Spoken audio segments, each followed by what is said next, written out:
உங்களோட கனவு கிச்சன் உங்க லோ பட்ஜெட்ல. பூர்விகா அப்ளையன்சஸ் இப்போ பிரம்மாண்டமா OMR துறைப்பாக்கத்தில்.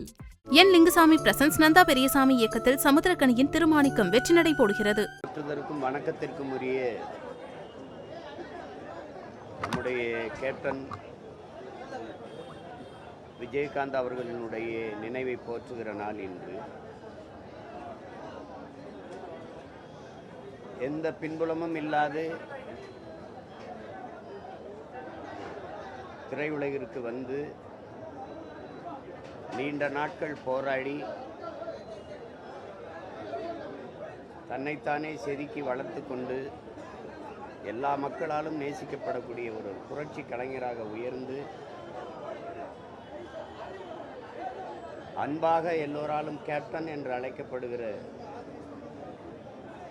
ஒரு மதிப்புமிக்க மனிதராக உயர்ந்து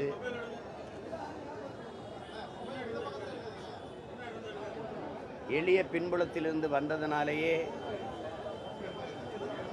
எளிய மக்கள், உழைக்கும் மக்கள், பசியோடு இருக்கிற பாட்டாளி மக்கள் மீது அதிக பாசம் கொண்டிருந்தவர். தன்னுடைய வருவாயில் ஒரு பகுதியை படிக்க வசதியில்லாத பிரச்சனை என்று வருகிற போது அவர்கள் கொடுக்கிற மனுக்களை வாங்கி கொண்டு அவர்களுக்கு இயன்றவரை உதவியவர்.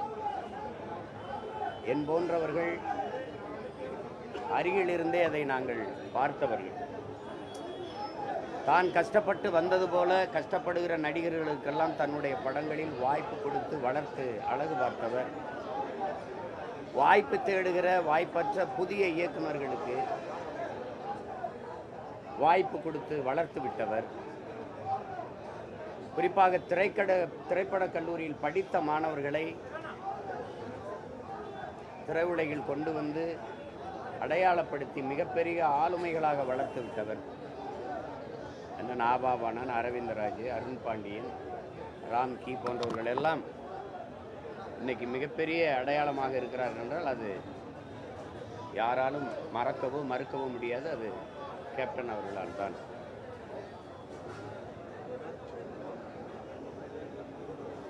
அவரால் வாழ்ந்தவர்கள் நிறைய பேர் உண்டு. ஆனால் அவரால் வீழ்ந்தவர்கள், தாழ்ந்தவர்கள், அழிந்தவர்கள் என்று ஒருவர் கூட இருக்க முடியாது. அப்படிப்பட்ட ஒரு மகத்தான மாமனிதர் நம்முடைய கேப்டன் விஜயகாந்த் அவர்கள்.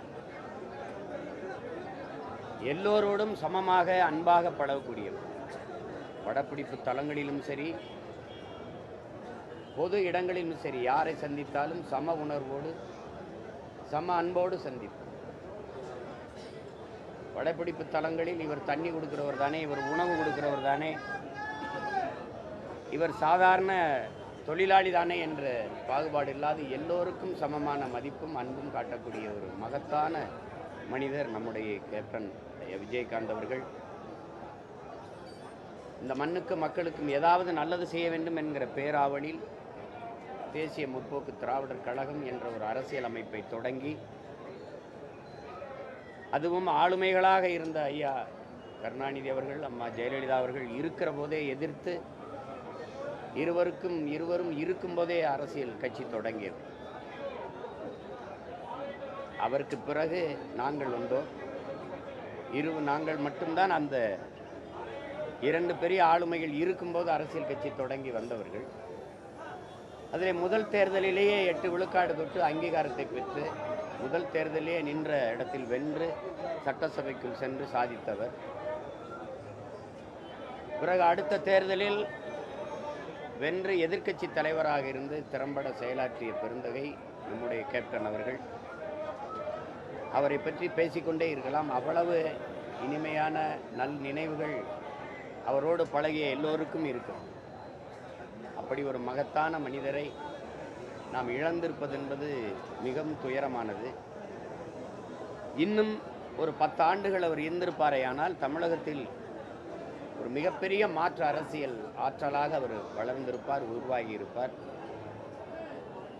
அதை தமிழ்நாடும் தமிழ்நாட்டு மக்களும் இழந்து விட்டார்கள் என்றுதான் நாம் சொல்ல வேண்டும். அவர் உடலால் நம்மோடு இல்லையே ஒழிய உணர்வால் நம்மோடு என்றென்றும் அவர் இந்த மண்ணுக்கும் மக்களுக்கும் செய்த நற்செயல்களால் வாழ்ந்து கொண்டிருப்பார் என்பதில் துளி மாற்றமும் இல்லை. அப்படிப்பட்ட மகத்தான மனிதர் நம்முடைய கேப்டன் அவர்களுக்கு என்னுடைய புகழ் வணக்கத்தை செலுத்துகிறேன். அவரை இழந்து நிற்கிற அவருடைய குடும்பத்தார், அவர் மீது பேரன்பு கொண்டு நேசித்து நிற்கிற அவருடைய கட்சி தோழர்கள் அனைவருக்கும் என்னுடைய ஆறுதல். அவர்களுக்கெல்லாம் என்னுடைய அன்பை பகிர்ந்து கொள்கிறேன். நன்றி, வணக்கம். மௌன ஊர்வலத்துக்கு வந்து அனுமதி கேட்டிருந்தாங்க தேமுதிக தரப்புல. ஆனா மௌன ஊர்வலத்துக்கு கடைசி நேரத்தில் நேற்று மாலை வந்து அனுமதி மறுக்கப்பட்டிருக்கு.